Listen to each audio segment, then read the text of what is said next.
1952 সালের ফেব্রুয়ারি। ঢাকা শহর তখন অস্থির, থমথমে। রাষ্ট্রভাষা বাংলার দাবিতে ছাত্রদের আন্দোলন প্রতিদিন নতুন মোড় নিচ্ছে। 4 ফেব্রুয়ারির মিছিল আর 5 ফেব্রুয়ারির সরকারি নজরদারির পর স্পষ্ট হয়ে যায় সামনের দিনগুলো সহজ হবে না। ঠিক এই প্রেক্ষাপটেই আসে 6 ফেব্রুয়ারি। ভাষা আন্দোলনের ইতিহাসে এই দিনটি ছিল সংগঠিত প্রস্তুতির এক গুরুত্বপূর্ণ অধ্যায়। এই দিন ছাত্রনেতারা 21 ফেব্রুয়ারির কর্মসূচি সফল করার লক্ষ্যে পরিকল্পিতভাবে কাজ শুরু করে।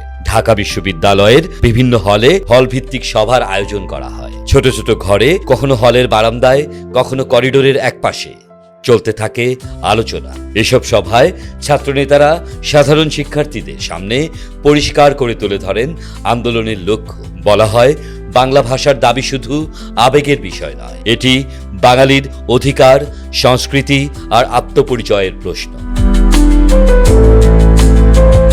একই সঙ্গে শুরু হয় লিফলেট বিতরণ। শিক্ষার্থীদের হাতে হাতে পৌঁছে দেয়া হয় আন্দোলনের বার্তা। লিফলেটগুলোতে তুলে ধরা হয় কেন বাংলা ভাষাকে রাষ্ট্রভাষা করা জরুরি, কেন 21 ফেব্রুয়ারি কর্মসূচি মানা দরকার এবং কেন ভয় নয়, ঐক্যেই হবে আন্দোলনের শক্তি। ক্যাম্পাসের ভেতরে, হলের সামনে, এমনকি আশেপাশের এলাকাতেও এই লিফলেট ছড়িয়ে পড়ে। এই কার্যক্রমে শুধু পরিচিত ছাত্রনেতারাই নয়, সাধারণ শিক্ষার্থীরাও সক্রিয়ভাবে যুক্ত হতে থাকেন। অনেকেই প্রথমবারের মতো আন্দোলনের সঙ্গে সরাসরি যুক্ত হন। হলের আড্ডা, ক্যাম্পাসের বেঞ্চ, সব জায়গায় ঘুরে ফিরে একটাই আলোচনা, 21 ফেব্রুয়ারি কি হবে।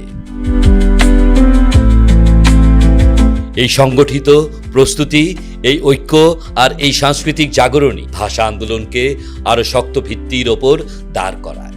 আর সেই শক্ত ভিত্তির ওপর দাঁড়িয়েই আন্দোলন এগিয়ে যায় 21 ফেব্রুয়ারির ঐতিহাসিক পরিণতির দিকে।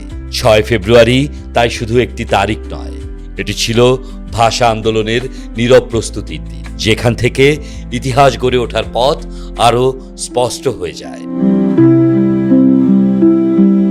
আহমেদ শাহেদ, বাংলা বাজার পত্রিকা,